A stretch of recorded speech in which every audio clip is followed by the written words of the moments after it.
अस्सलाम वालेकुम वरहमतुल्लाहि वबरकातुहू।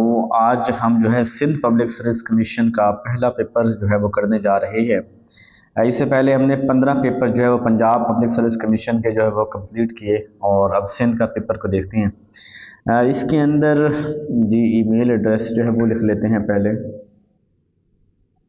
नेम लिख लेते हैं, ठीक है। और अब इसकी तरफ पहले सवाल की तरफ आते हैं हम लोग। According to dash child begin life as a blank slate. कौन कहता है कि बच्चा जो है ना ये ब्लैंक स्लेट है, जो चाहो आप इसके ऊपर लिख लो। तो ये बिहेवियरिज्म का एक बंदा है, जॉन लॉक, ये बात करता है, ठीक है। The process of taking care of all the educational activities to make them fruitful for the betterment of education is said to be. Process of taking care of all the educational activities, जो educational activities हो रही है उन सारे को देखना, to make them, उनको बेहतरीन बनाया जाए, फॉर द बेटरमेंट के एजुकेशन के लिए। तो कौन कर रहा होता है? ये एडमिनिस्ट्रेशन कह लें आप, एडमिनिस्ट्रेशन कर रही होती है, जो सारे प्रोसेस की टेकिंग केयर कर रही होती है, या सुपरविजन भी कह सकते हैं, एडमिनिस्ट्रेशन भी कह सकते हैं। एट द एंड देखेंगे कौन सा आंसर जो बेस्ट है।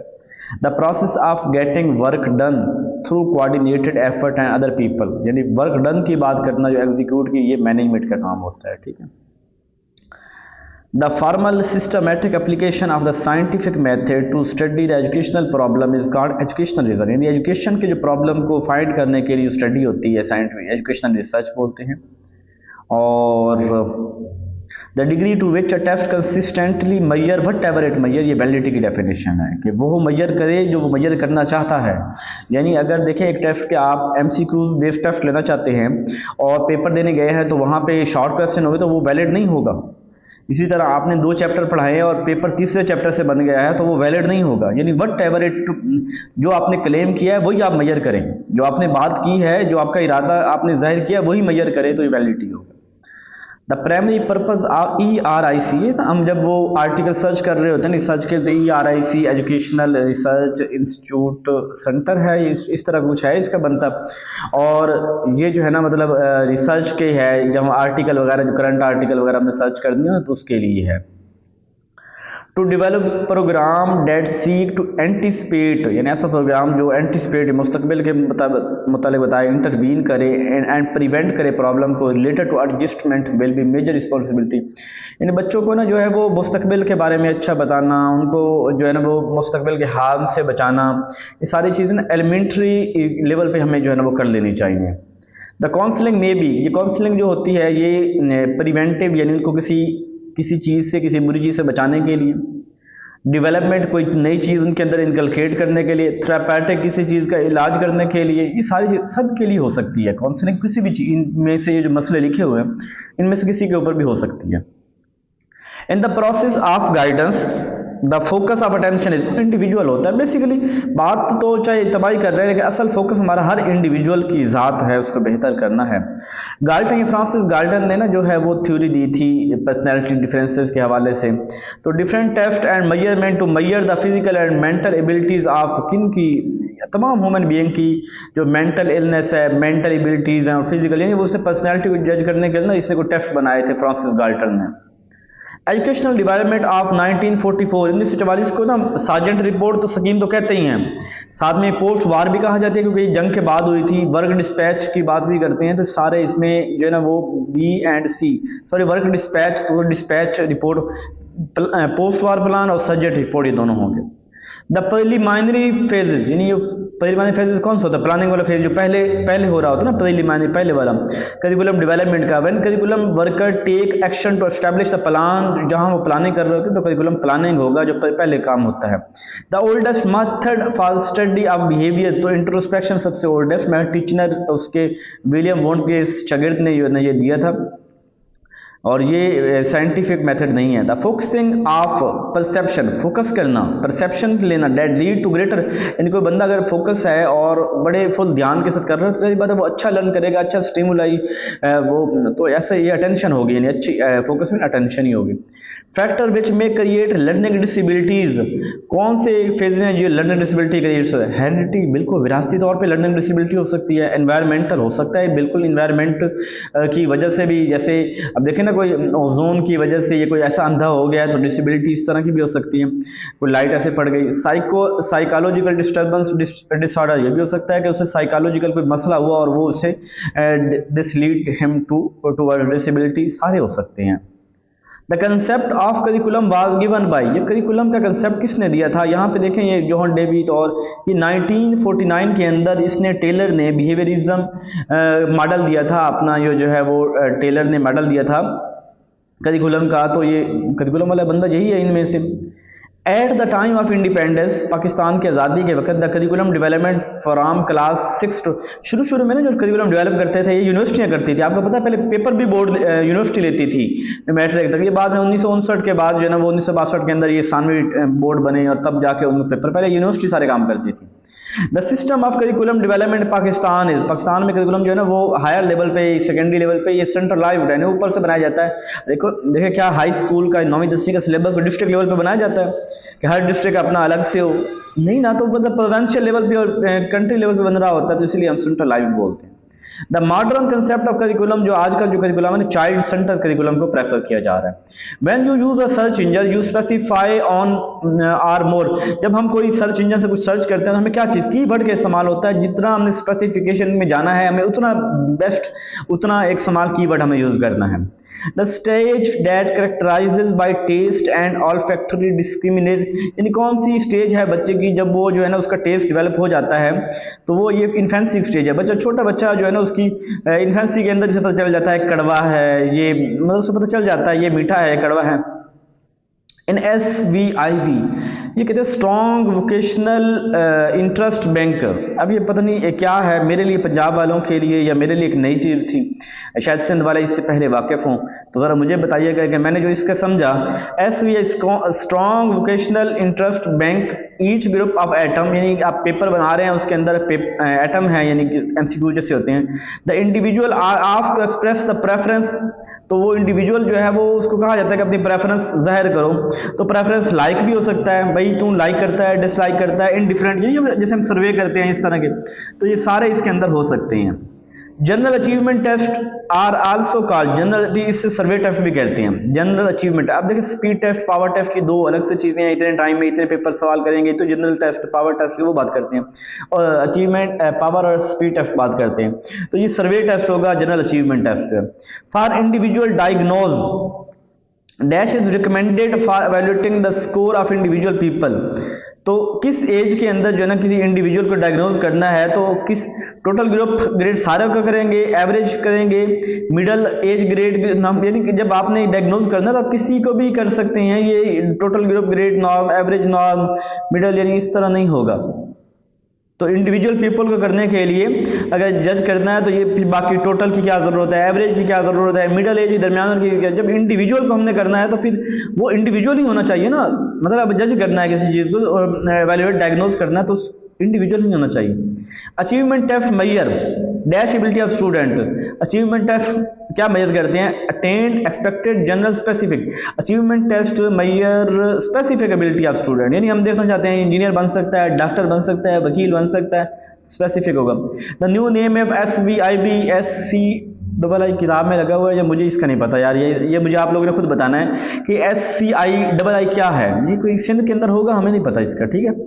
A normal distribution in the height of ordinate at a distance of 1.8 from the mean is, अब यहाँ पे भी ये सवाल भी थोड़ा नया है मेरे लिए, नो डाउट, जो जहाँ पे मेरी कमी है, जहाँ कोताही है, जहाँ जो जिन चीज़ों को मुझे नहीं पता, मैं उसका खुलम खुला इज़हार लर्न कर रहे हैं, हम भी स्टूडेंट हैं आपकी तरह, और इसी अल्लाह ताला ने करम कर दिया और लेक्चरर एजुकेशन सिलेक्ट हो गया।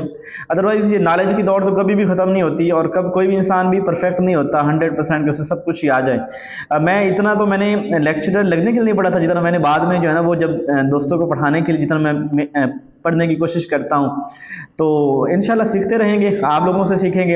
अब ये आपने मुझे बताना है वैसे अगर किसी को पता हो। अच्छा, मैंने जो सर्च किया, जो नॉर्मल डिस्ट्रीब्यूशन होती है ना, जो कर्व होती है उसकी जो हाइट होती है वो होती है 68, ठीक है 68। अब यहाँ पे कहा गया 1.8, अब वो यहाँ पे 2 को डिवाइड कर रहा है उसका मीन को, यानी 68 multiply by 1.8 divided by 2 is equal to करेंगे तो वो 64.55 आ जाएगा, ठीक है। The normal distribution curve is completely symmetrical होती है, यानी ऐसे करके एक सिमेट्रिकल बिल्कुल होती है, ठीक है। स्टूडेंट हैंड राइटिंग में भी इम्प्रूवड, तो बच्चे की हैंड राइटिंग इम्प्रूव तो सब्जेक्टिव टेस्ट होगा, ऑब्जेक्टिव में हैंड राइटिंग थोड़ी इंप्रूव होती है, तो सब्जेक्टिव टेस्ट चाहिए होगा। A degree to which a test actually which is claim to measure, कोई वैलिडिटी की डेफिनेशन है ये। All the experience in school और कार्ड, स्कूल के अंदर तमाम एक्सपीरियंस करिकुलम इसकी डेफिनेशन है। Objective test difficult and expensive to construct, objective test आसान होता है लेकिन उसको बनाना मुश्किल होता है, भाई उसको सवाल बनाओ, फिर 4 ऑप्शन भी तलाश करो, फिर सवाल, तो जब हमने बड़े सवाल बनाने होते हैं तो भाई पूरे चैप्टर में एक ही सवाल दे दो, शॉर्ट बनाने हो तो 3 सवाल दे दो, यानी वो आसान है, ये ज़्यादा मुश्किल है। The median amongst the set of, इन सबको पहले आप तरतीब लगा लेंगे, तो जैसे 21, 25, 29 इस तरतीब लगी हुई है, ठीक है। अब इसमें से मीडियम देखते हैं कितनी, 1 2 3 4 5 6 7 8 वैल्यूज हैं, 3 इधर से छोड़ देंगे, 33 जमा 37 बटा 2 कर देंगे, 33 33 66 66 और 4 70 70 तकसीम करेंगे 2 तो 35 आ जाएगा, ठीक है। यानी उनको आप पहले तरतीब लगी हुई है, फिर 3 इधर से छोड़ देंगे राइट से, 3 लेफ्ट से छोड़ देंगे, और फिर दरमियान वाले को जमा करके 2 पे तकसीम कर देंगे, 35 हो जाएगा।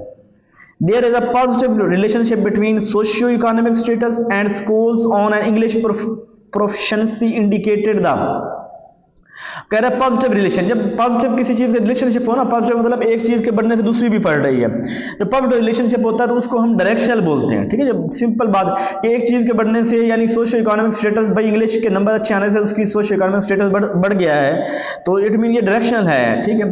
Knowledge based on symmetrical collection and analysis of data is called, symmetry research होती है, यानी symmetrical collection analysis of data research के अंदर होगा।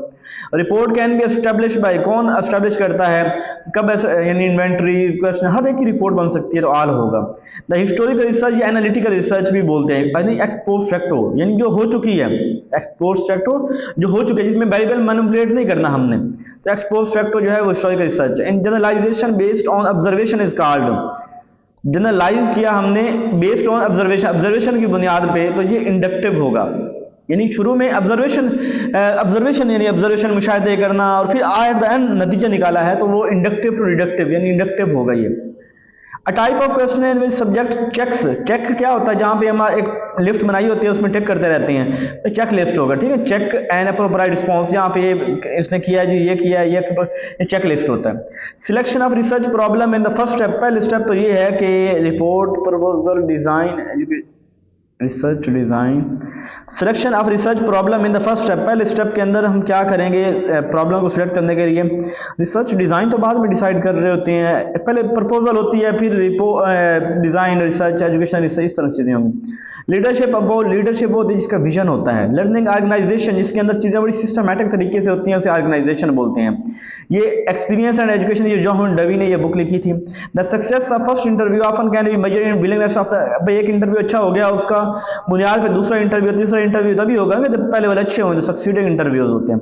डाउनवर्ड फिल्ट्रेशन थ्योरी ये थी कि पहले गरीबों को पढ़ाए, गरीब लोगों को पढ़ाया जाए, अमीर तो पैसा है उनके पास, वो खुद ही तालीम हासिल कर लेंगे, यानी वो कोई प्राइवेट टीचर हायर कर लेंगे, गरीब बेचारा कहाँ जाए, तो डाउनवर्ड कहते हैं एजुकेशन लोअर क्लास, पहले छोटे बंदे को तालीम दी जाए।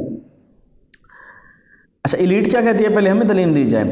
Dash is and measurement is highly desirable when one is attempting appraise the amount of the growth of an individual learner और teacher need to employ instrument which are as free for personal bias are possible.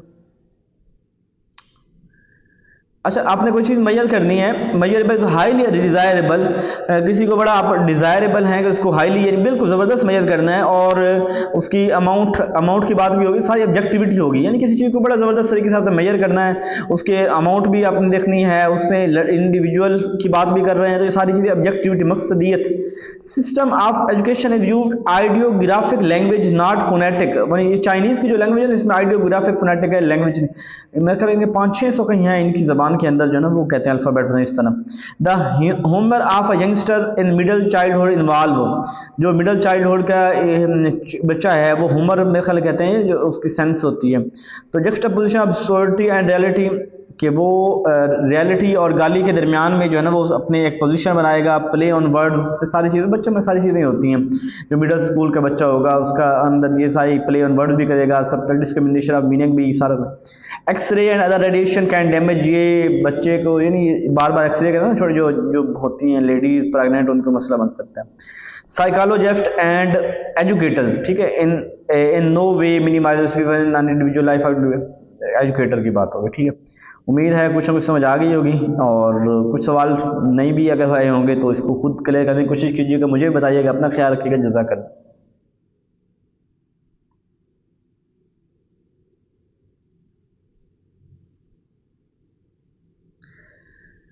जी इसको देखते हैं, ये अब क्या आ गया जी, क्या कहता है, फायर हाइड्रेंट, इससे आग बुझाने वाला जहाँ जहाँ आ रहा है उसको सिलेक्ट कर लें, इसको सिलेक्ट कर लेते हैं। बड़ा तंग करते हैं यार ये ना, पता नहीं इनको क्या है, मैं हम थोड़ी रोबोट है जो पेपर हल कर रहे हैं।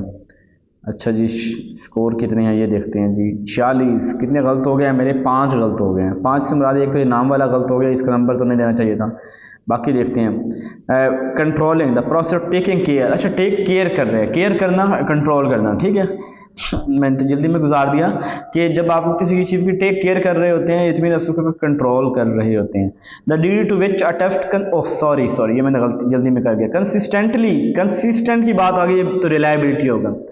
एक तो पेपर में आप ऐसी गलती नहीं कीजिएगा जैसे मैं आपको पढ़ाते हुए कर देता हूँ।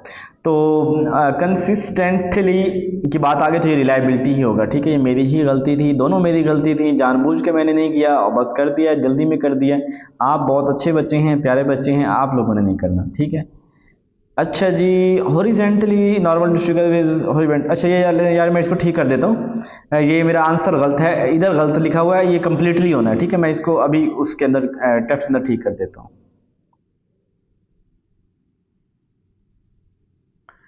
अच्छा, शुरू में educational research, selection of research problem in the first step of, अच्छा वो बात कर रहा है यार, प्रॉब्लम को सिलेक्ट करना एजुकेशनल रिसर्च के अंदर पहला स्टेप है, ठीक है। एजुकेशनल रिसर्च के अंदर प्रॉब्लम को जो है ना वो कहना, यानी वो बात बताना चाह रहा था, तो ये मैंने गलत किया। एक सवाल का जवाब इधर गलत है, बाकी मैंने जानबूझ के समझ लिया गलत कर दिए हैं, अगर मैं चाहता तो मैं ठीक कर सकता था। अपना ख्याल रखिएगा, दुआओं में याद रखिएगा, जज़ाकल्लाह। किधर चला गया है?